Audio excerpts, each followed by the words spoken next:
ప్రజావాణి news channel జనవరి 22 నంద్యాల ప్రభుత్వ సర్వజన ఆసుపత్రిలోనున్న OP విభాగంలో లిఫ్ట్ ఏర్పాటు చేయాలని ఆసుపత్రి రోగులు కోరుతున్నారు.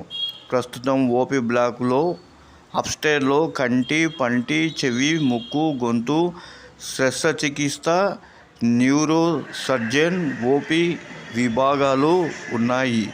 ఈ చికిత్స నిమిత్తము వృద్ధులు వెళ్ళలేక నానా అవస్థలు పడుతున్నారు.